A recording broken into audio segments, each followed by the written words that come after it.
Have you seen Plum Corp records? So this is, oh, dude, this is actually a good rabbit hole. Let's go down this rabbit hole real quick before we go into PewDiePie.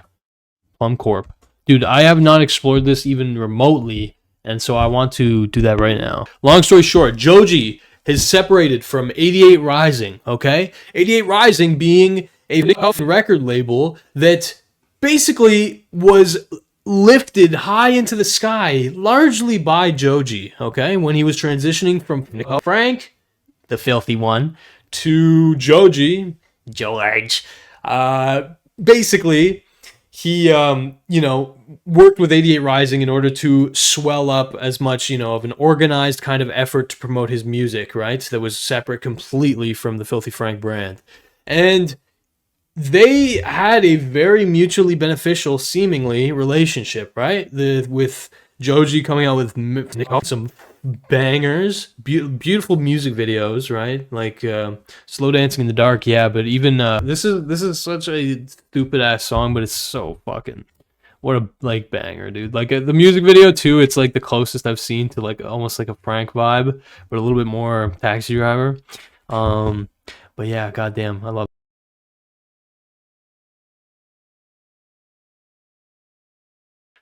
That's what you guys need to be like in your fucking heads, okay? When you're donating all your money to me. Jokes aside, though, don't do that. Don't be a reckless idiot unless... Don't do it. But yes, Joji. I am personally very invested in a way that probably shouldn't matter as much to me, but I really fucking always fucking loved Joji. I would say it's his content was probably the #1 YouTuber to inspire me, in the sense that every time he would upload, I would fucking watch it with my brothers. Like, I would get excited, you know what I mean? It was one of the fucking few YouTubers where I was like, FilthyFrank uploaded. And so, I really hope that this guy, does well in life. But he is now starting his own, from what I can tell, record label, okay, separate from 88 Rising, called Plum Corp, and it's very mysterious. It's called a clothing brand. I don't know why it's called a clothing brand. It says Plum Corp, audio visual. Mysterious behavior coming from Plum Corp. But let's get a feel. Bushmeat Bucks. What in the fuck is going on here? Okay.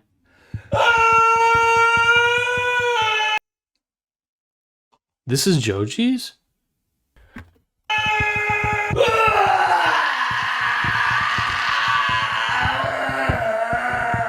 Jesus.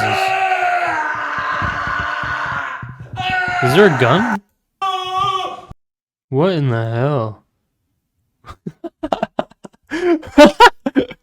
Dude, when she get they got. So what the fuck is going on here, dude?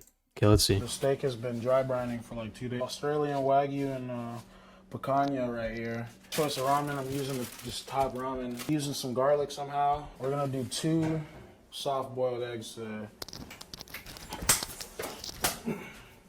You just broke 3 eggs. It's about time to...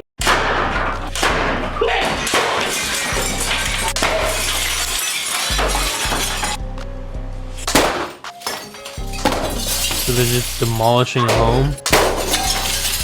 So they've just entered a young family home with 3 kids, and they're just demolishing it?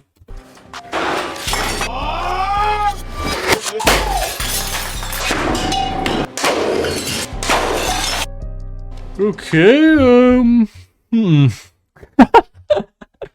I want to thank Plum Corp Industries for saving my life. I was going to end it all, but today I found a particular video wherein individuals were shooting potatoes 30 fucking seconds out of a fucking cannon. Oh, potato 30s, goddammit. They even had the red dot equipped. This truly changed my perspective on things. This shit truly is nothing to me, man. Oh my god. So glad that George is having fun and not slaving for 88 anymore.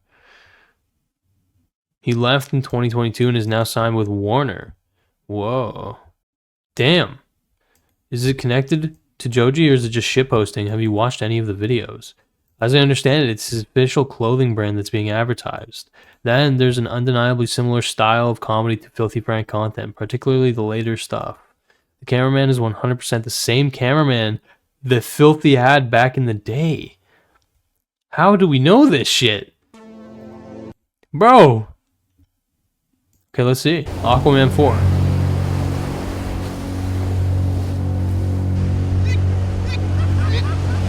Oh yeah, dude. Yeah, that's Aquaman.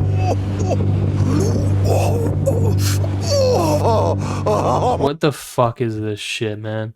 Dracula Flow 2, though. That pussy better stank, otherwise I don't want it. Popped a What perk the 30, actual- got straight to fucking. That pussy dulce.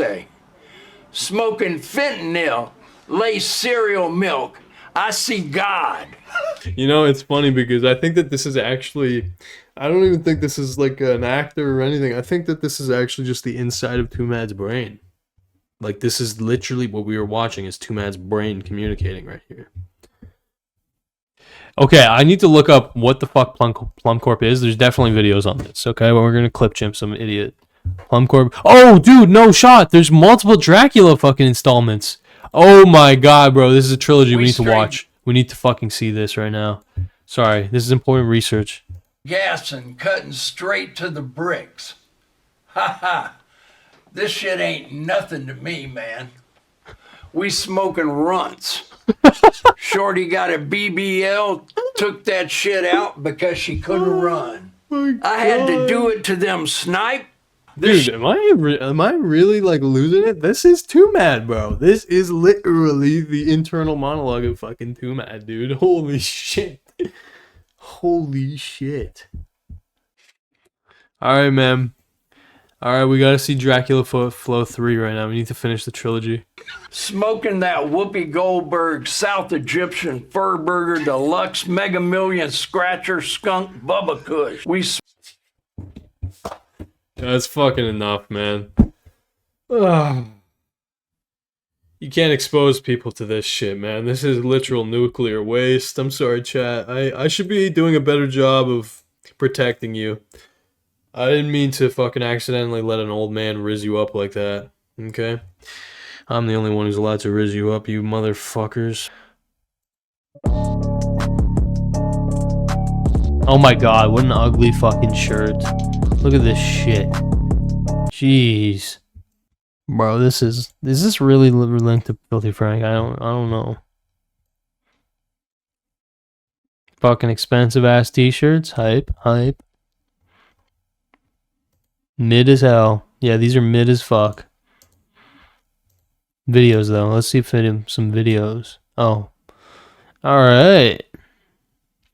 Okay, so Plum Corp. Somebody tell me what the fuck's up with this. Plum. Cold Ones interview.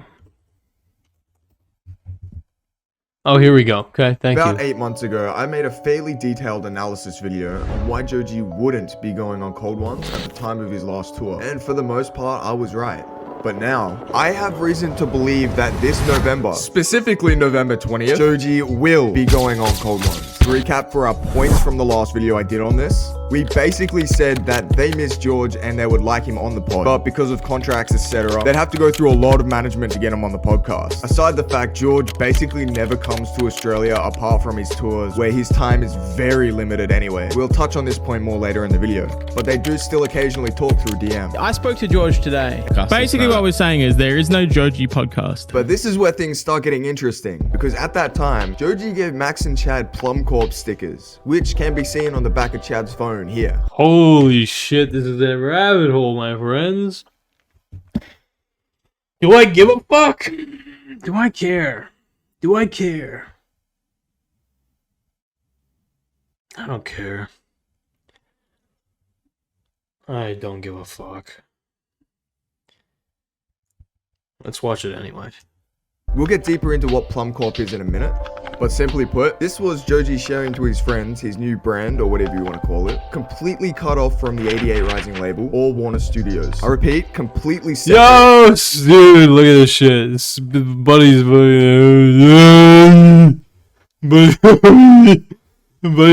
separate. Sorry. Okay, guys, I'm being a dummy.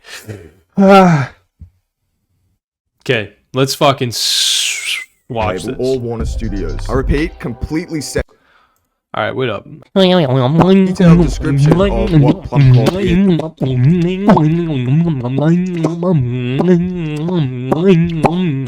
Sorry. This can be found on the It's just that it's that kind of a night, you know? I'm sorry, man. Omega subreddit with a user posting. Joji's private-owned business is called Whoa.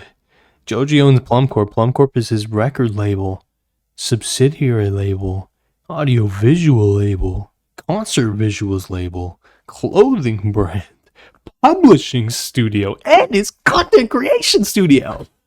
the Kandala Brothers LLC, which is owned by him and his business partner / agent, Jamie Masuda. Joji uses that LLC to file trademarks for everything created by him and related to him. For example, he has trademarked FilthyFrank, Pink Guy, Salamander Man, Chin Chin, Joji again, and most recently Plum Corp Audiovisual. And some extras like trademarks for grab-on-Ds. Okay, the fact that they're fucking trademarking FilthyFrank, bro. Don't get my hopes up, man. Do not get my hopes up. I'll not be happy. I will not be happy if there's nothing happens, you know? Fuck it. It'll be fine. I'll be okay.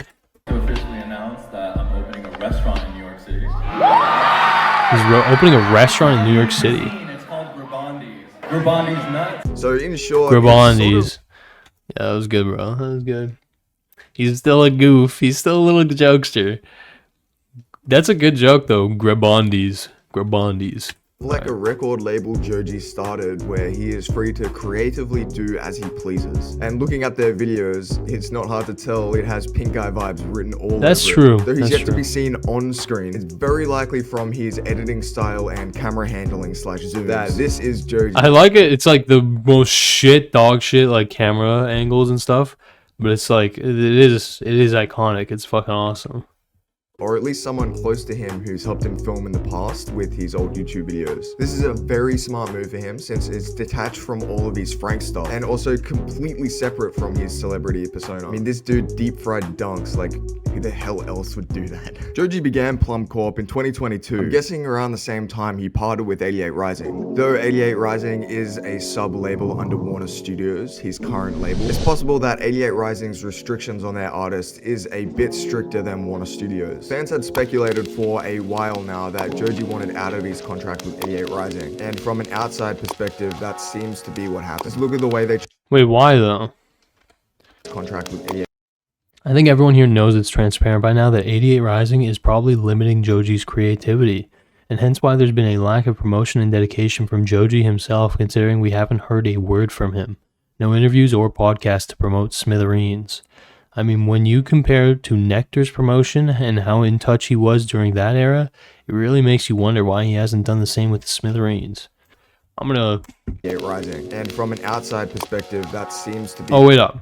Ah, okay. what happens. Look at the way they treated his health condition, for example, forcing him to perform when he Ooh. literally walked off stage.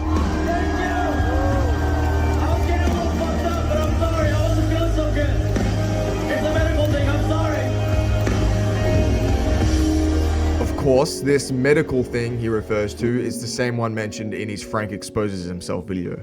I have not been well the last couple months. Long story short, I was born with this, but I was recently diagnosed with a brain condition that ironically gives me seizures. Anthony Fantano put it really well when on the H3H3 podcast. What are your thoughts on Joji?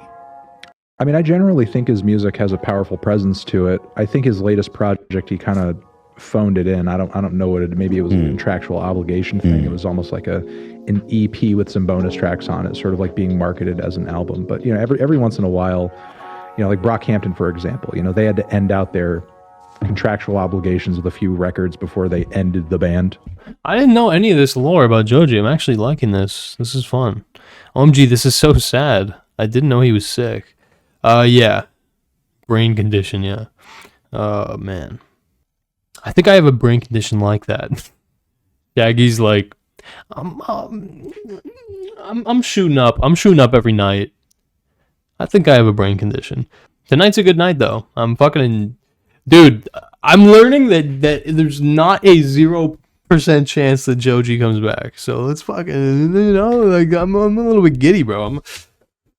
Actually, I'm enjoying this stream a little bit too much. Might be having an aneurysm.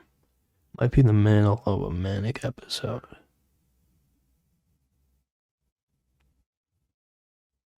I'm fine. Let's fucking watch this shit.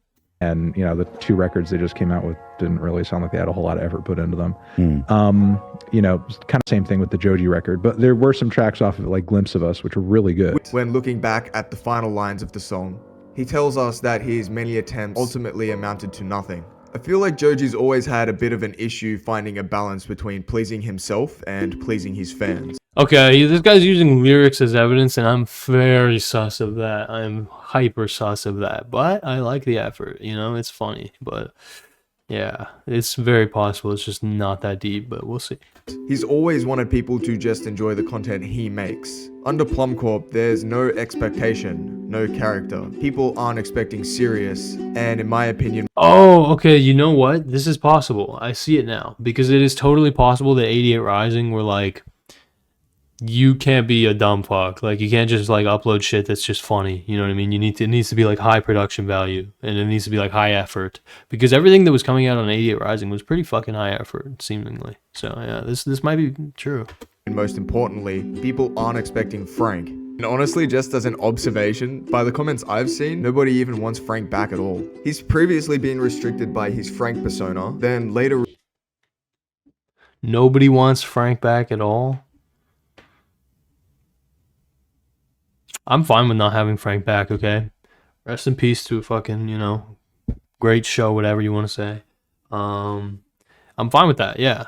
But like, Joji's fucking talented. He's a funny ass dude. So yeah, if you're doing more comedy, that's good. How did we come to the conclusion of November 20th? Well, I got a comment a couple months ago on my previous video stating, He's actually going on Cold Ones in November. LMFAO. Unsure if it was a joke, I was taken aback at first. The only thing I could think to ask was, You got some secret inside information? As you can tell by my 3 question marks, this comment had piqued my curiosity. Actually, kind of, yeah. It's no secret, but it's definitely not widely known. All I'm gonna say is that the mods of a Twitch streamer that used to be one of the biggest YouTubers a while back stated that it will most likely happen in November. It could happen later, but it will. Okay, I'm sorry. I can't really give much input. I don't want to clip chimp this super hard, but like, he's taking us down a fucking rabbit hole, dude. This better make sense, Mr. Bozy. Let's see what you got. Will happen. You mean he'll be coming back to Australia specifically for the pod, or will he be touring again? That I legitimately don't know. I wish I could tell you more. I'll be back in November to tell you if my insight was right. LMFAO. Now let me preface that this comment was over 2 months ago now. Joji's previous tour had pretty much just ended, and I wasn't expecting him to be back in Australia anytime soon. That wasn't until, as of writing this, 3 days ago, Joji released this.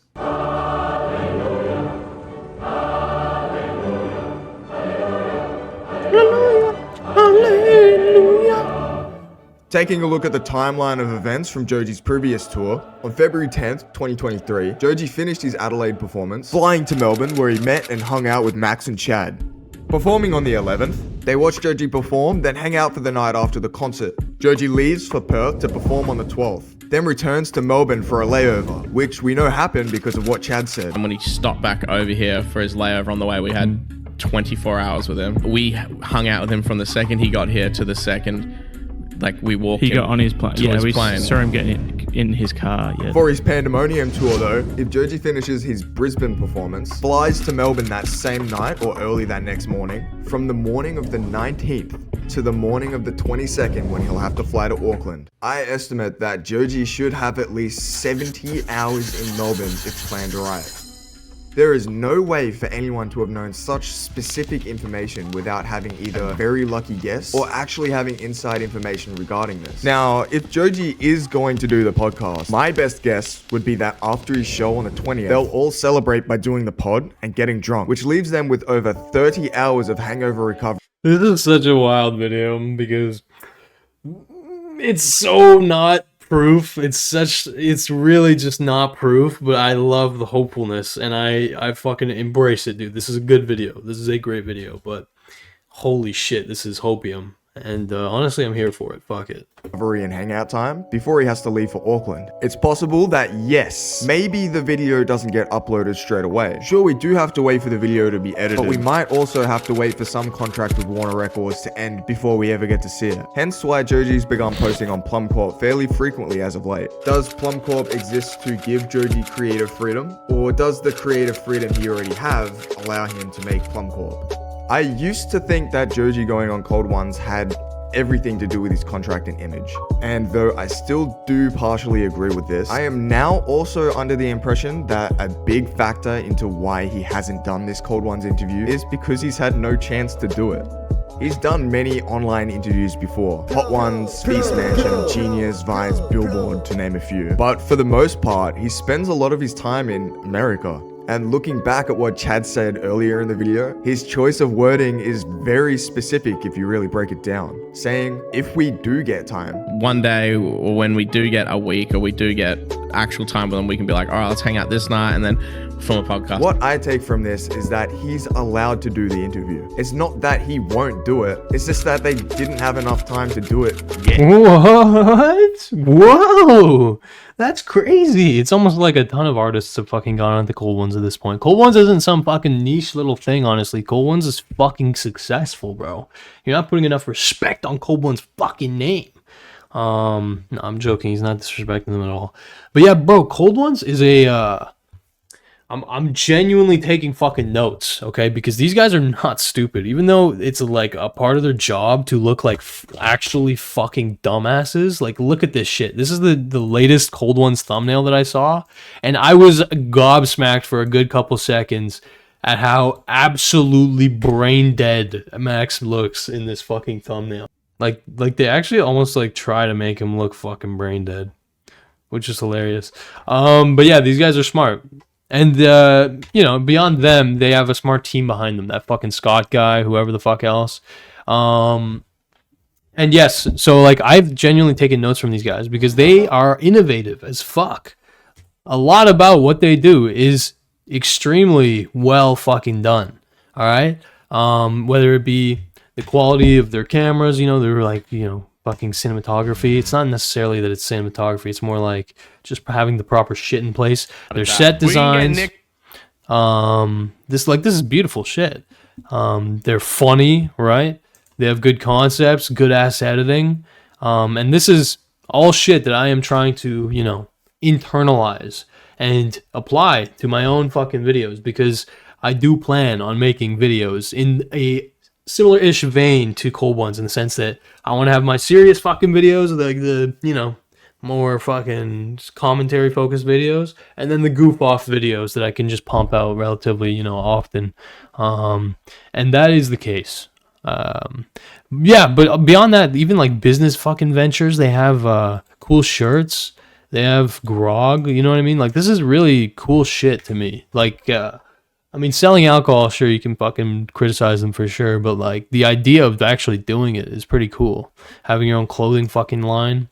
I know that it's maybe not owned by them, but they are definitely, you know, big stakeholders. Am I over 18, guys? Yeah. All right. Man, I'm surprised they're allowed to make alcohol that looks so cute. It's actually adorable. Anyway. Yeah, they got a good ass team. So yeah, Joji. Goddamn. Yeah, I hope that he makes more comedy videos. Because yeah, no, I mean, the thing with FilthyFrank, right, is it's like there was commentary in those videos. Like some of the best FilthyFrank videos. There was a point. You know what I mean? I mean, it wasn't that fucking deep a lot of the times, but yeah, there was like existential, dread that was bleeding through. There was criticizing like weebs, criticizing like, SoundCloud rappers, all this shit. It's pretty funny, and it's applicable. And I liked the funniest thing I think I remember was like prejudice equality. I think that's kind of funny as a concept.